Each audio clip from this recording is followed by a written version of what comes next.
ನಂದಿ ನ್ಯೂಸ್ಗೆ ಸ್ವಾಗತ. ನಾನು ಅನ್ನಪೂರ್ಣ. ಪ್ರತಿ ವರ್ಷದಂತೆ ಈ ವರ್ಷವೂ ಕೂಡ ಶ್ರೀ ಅಣವೀರಭದ್ರೇಶ್ವರ ಮತ್ತು ಭದ್ರಕಾಳಿ ಕಲ್ಯಾಣ ಮಹೋತ್ಸವ ಸಾವಿರಾರು ಭಕ್ತರ ಮಧ್ಯ ವಿಜೃಂಭಣೆಯಿಂದ ಜರುಗಿತು. ಬುಧವಾರದಂದು ಬೆಳಗ್ಗೆ 6 ಗಂಟೆಯಿಂದ 10:30ರವರೆಗೆ ಮಹಾರುದ್ರಾಭಿಷೇಕ ಹಾಗೂ 11 ಗಂಟೆಯಿಂದ 3 ಗಂಟೆವರೆಗೆ ವಿವಿಧ ಸಾಂಸ್ಕೃತಿಕ ಕಾರ್ಯಕ್ರಮಗಳು ಜರುಗಿದವು. ನಂತರ ಶಿವಾನುಭವ ಚಿಂತನೆ ಮತ್ತು ಧರ್ಮಸಭೆ ನಡೆಯಿತು. ಸಾಯಂಕಾಲ 5:30ರಿಂದ ಕಲ್ಯಾಣ ಕಾರ್ಯ ಜರುಗಿತು. ಕರ್ನಾಟಕ ಅಲ್ಲದೆ ಆಂಧ್ರಪ್ರದೇಶ, ಮಹಾರಾಷ್ಟ್ರದಿಂದ ಭಕ್ತ ಸಾಗರವೇ ಹರಿದು ಬಂದಿತ್ತು. ತದನಂತರ ಜ್ಯೋತಿ ಬೆಳಗಿಸಿ ದಿವ್ಯ ಸಾನ್ನಿಧ್ಯ ವಹಿಸಿ ಮಾತನಾಡಿದ ಪೂಜ್ಯ ಶ್ರೀ ಶಟಸ್ಥಲ ಬ್ರಹ್ಮ ರೇವಣಸಿದ್ಧ ಶಿವಾಚಾರ್ಯರು, ಹಿಂದೂ ಪುರಾಣದ ಪ್ರಕಾರ ಶ್ರೀ ವೀರಭದ್ರ ಸ್ವಾಮಿ ಶಿವ ಪರಮಾತ್ಮರ ಕಡುಕೋಪದ ಶಕ್ತಿ ಪರಿಣಾಮವಾಗಿ ಉದ್ಭವಿಸಿದಂತಹ ಶಕ್ತಿಶಾಲಿ ದೈವ ಮತ್ತು ಹಲವಾರು ವರ್ಷಗಳಿಂದ ಅಣವೀರಭದ್ರೇಶ್ವರ ದೇವಸ್ಥಾನದಲ್ಲಿ ನಡೀತಾ ಬಂದದ್ದು ಈಗ ದೇವಸ್ಥಾನ ನವೀಕರಣಗೊಳ್ಳುತ್ತಿರುವುದರಿಂದ ಬದಲಾವಣೆಯಾಗಿದ್ದು ಬಹಳ ಸಂತೋಷವಾಯಿತು ಎಂದರು.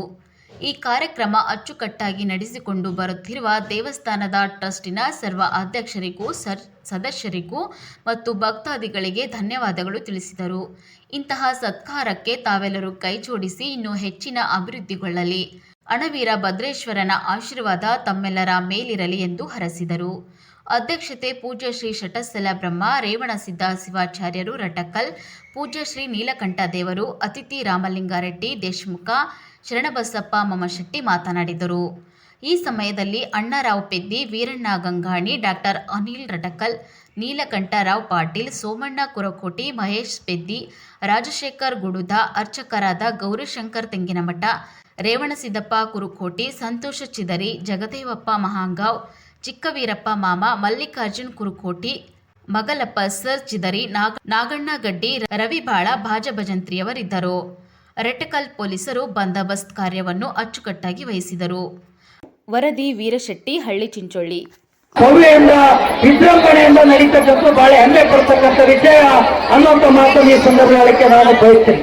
ಆದ್ರೆ ಇವತ್ತು ಇಲ್ಲಿ ಈ ಜಾತ್ರಾ ಮಹೋತ್ಸವ ಏನಿದೆ, ನಾವು ಅಣವೀರಭದ್ರೇಶ್ವರ ಕಾಳಮ್ಮ ದೇವಿಯ ಈ ಒಂದು ಪರಂಪರೆ ತಲತಲಾಂತರದಿಂದ ಬಂದಿರತಕ್ಕಂಥ ಸುಮಾರು 101 ವರ್ಷಗಳಿಂದ ಇತಿಹಾಸ ಹೊಂದಿರತಕ್ಕಂಥ ಅಣವೀರಭದ್ರೇಶ್ವರ ಪವಿತ್ರವಾಗಿರ್ತಕ್ಕಂಥ ಸ್ಥಳ ಅಂತಕ್ಕಂಥ ಮಾತನ್ನು ಈ ಸಂದರ್ಭಕ್ಕೆ ಬಯಸ್ತೀನಿ.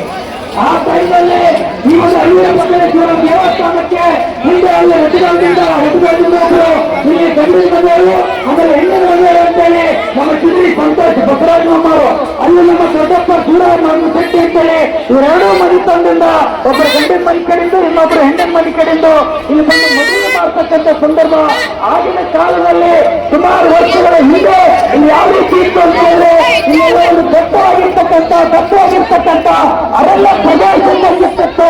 ಆದ್ರೆ ಅಂತ ಸಂದರ್ಭದಲ್ಲಿ ಇಲ್ಲಿ ಬಹುತೇಕ 100% ಎಲ್ಲಾ ಜನ ಕಂಡಿರ್ತಕ್ಕಂಥವು, ಹಿರಿಯರು ಕಂಡಿರ್ತಕ್ಕಂಥವು, ಇಲ್ಲಿ ನಿಜವಾಗ್ಲೂ ಹುಲಿ ಬರ್ತಕ್ಕಂಥ ಪ್ರದೇಶ ಇತ್ತು ಹೋದಲ್ಲಿ. ಆ ಟೈಮ್ನಲ್ಲಿ ಮೊದಲು ಹುಲಿಗಳಿಂದ ರಜಗಳಿಂದ ಕೊಂಡು ಇವತ್ತು ಹುಲಿಯಿಂದ ಅಷ್ಟೇ